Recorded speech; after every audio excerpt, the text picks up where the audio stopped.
Добро, дел од прашањето одговори и председателот на Комисијата за заразни болести. Дали можеме да очекуваме зголемување на бројот на лица кои што би биле позитивни, секогаш може да очекувате.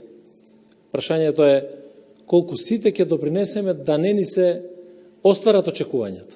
И тука е клучната улога и на институциите, и клучната улога ќе биде на секој од граѓаните.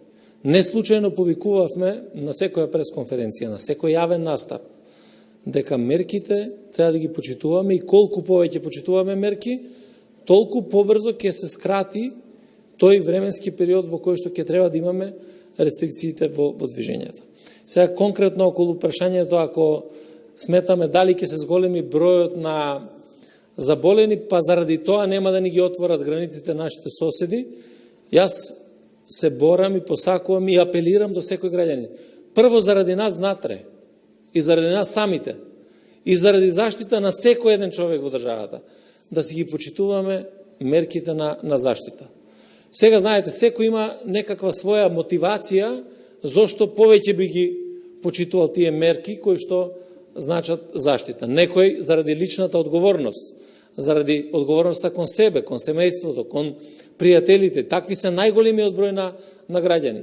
Некој има некоја друга мотивација. Ако е мотивацијата некој да патува во странство, тогаш еве ја прифаќам и таа мотивација, како и да е да направиме се, бројот да биде што е можно помал и конечно да го отвориме и регионот, и Европа, и пошироко за движење, за патување, заради тоа што со тоа имаме и економска активност, имаме развој и ќе можеме сите заедно да ги почувствуваме тие благодати. Видовме што значи рестрикција на движење, видовме што значи една пандемија, колку може да го загрози светот и од сето ова треба да извлечеме поуки како да продолжиме во иднина. Видете, тие одлуки ги носат државите и од обкружувањето и пошироко.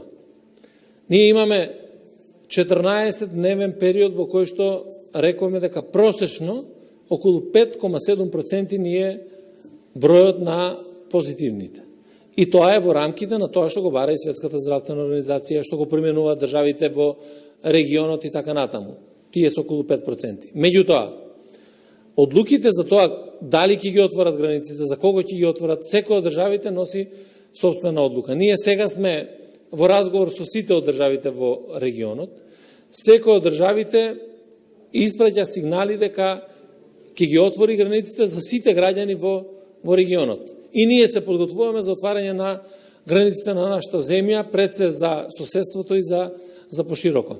Меѓутоа, кој може да предвиди како ќе ни се одвиваат ситуациите и после отварањето на границите? Кој може да предвиди дали вака ќе ни остане ситуацијата или повторно ќе бидеме приморани да воведуваме некакви рестриктивни мерки? Сето тоа се прашања кои што зависат исклучиво од нашето однесување. Второто прашање, дали ќе се отвори аеродромот, тоа е во рамките на отварањето на граничните премини.